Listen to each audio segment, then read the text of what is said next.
Cette vidéo a pour but de découvrir l'ensemble des éléments, des fonctions, de manière assez brève, histoire de savoir à peu près qui correspond à quoi. Donc on va commencer par tout ce qui se trouve en haut. Donc en haut on va trouver, alors sans parler de la barre de tâches, où on va retrouver encore plus de fonctions. On va se concentrer déjà sur tous les icônes. Première icône, comme dans beaucoup de logiciels, il va nous servir à faire un nouveau dessin. Ensuite, on va pouvoir ouvrir un projet, l'enregistrer, imprimer. Ici, ça va déjà être un peu plus particulier, avec tout ce qui est zoom. Donc zoom automatique, c'est-à-dire que quand on a un dessin, on appuie dessus et tout ce qui se trouvera sur cette page s'affichera. Un zoom fenêtre, un zoom réduit, un zoom augmenté, un pan. Ça, je sais pas ce que c'est, on regardera ça plus tard. On a aussi de quoi marquer les extrémités, ça nous servira pour voir un petit peu plus clair des fois sur certains dessins.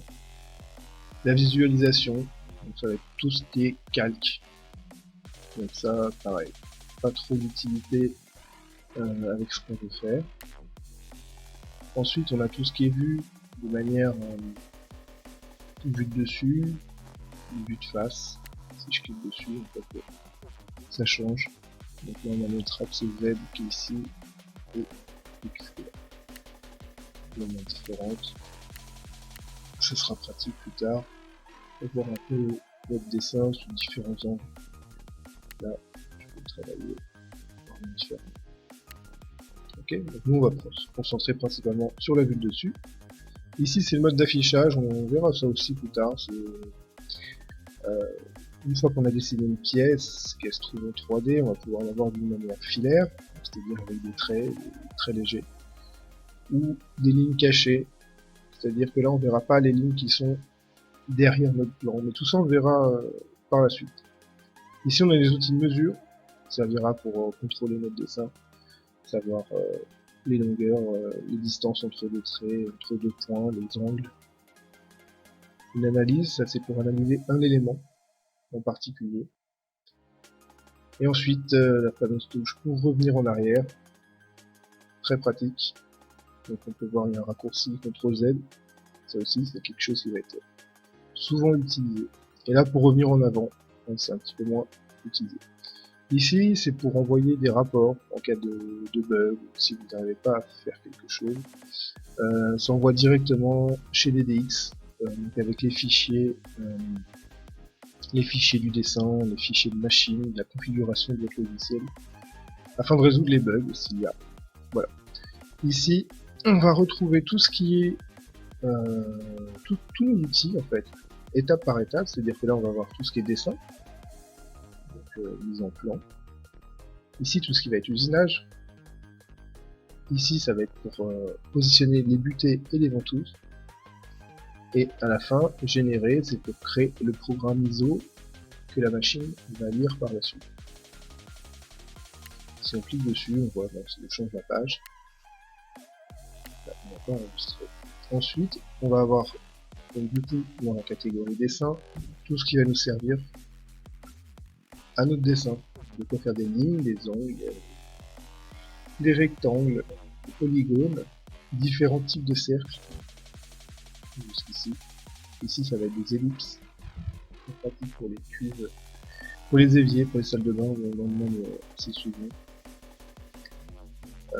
Celui-là, j'ai pas encore trop trouvé l'utilité, mais peut-être que vous la trouverez vous. Des courbes, donc ça va être du dessin, vraiment pour faire des choses un peu plus artistiques. Là, on va pouvoir importer directement un fichier DXF par exemple, qui aurait été relevé avec un appareil de mesure. Ici, c'est des macros, on verra, donc ça nous permet de simplifier parfois le dessin ou pas. Après, ça, chacun y trouve, il peut y trouver son intérêt. Donc là, je vais fermer ça aussi, ce sera plus propre.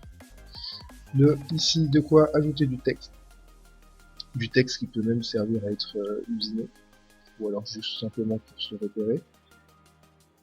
La cotation de radial, donc ça va être tout ce qui est cercle et rayon, cotation d'angle. Ici pour faire des trous. Ici trous multiples, c'est des répétitions de trous. Celui-là aussi, c'est un mode un peu particulier pour dessiner avec des coordonnées. Donc ça peut être pratique si jamais vous dessinez avec si vous avez fait un relevé par exemple avec une machine qui dispose d'un laser, vous allez pouvoir entrer point par point les coordonnées de chaque point et puis au final bah, il y a un dessin qui va se créer. Voilà. Ici on va retrouver vraiment tout ce qui est pour le massif, usinage de corniches, moulures, usinage de bac à douche, d'évier, de lavabo. Donc lavabo c'est un petit peu, on voit déjà la forme un peu plus en ellipse, donc ça va être généralement comme avant on avait plan section ou une seule section ou deux sections. Voilà, ici ce sera deux sections, ici une seule ou ici une seule. Ça on verra ça un peu par la suite. C'est la dernière étape pour nous pour tout ce qui est usinage du massif. Ici on va retrouver vraiment tout ce qui est pour modifier notre géométrie, notre dessin, donc quand on a besoin de déplacer quelque chose, quand on a besoin de le faire tourner, pivoter, changer l'échelle, le miroir, ici l'offset, ça c'est assez pratique, par exemple pour les cuves, hein, si on veut l'agrandir un petit peu, la réduire un petit peu, les angles, donc si on, le traitement des angles, si on veut un chanfrein ou un rayon, augmenter les traits, c'est-à-dire quand on veut les faire se rejoindre,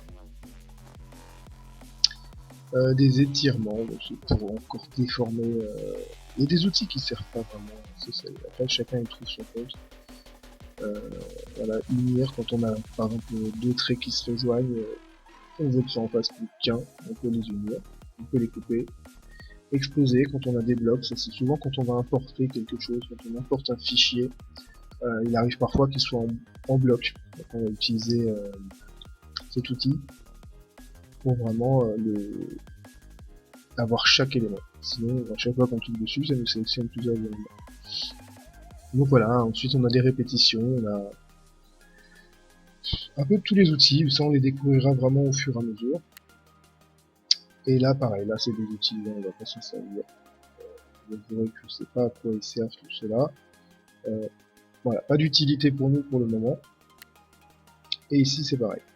Donc ça simplifie les choses, on va servir principalement déjà de ces deux-là, du dessin et de modifier. Ça ce sera encore une étape après, mais c'est principalement ces deux-là. Ok. Donc on va voir dans la prochaine vidéo comment on dessine, quelles sont les fonctions de chaque icône.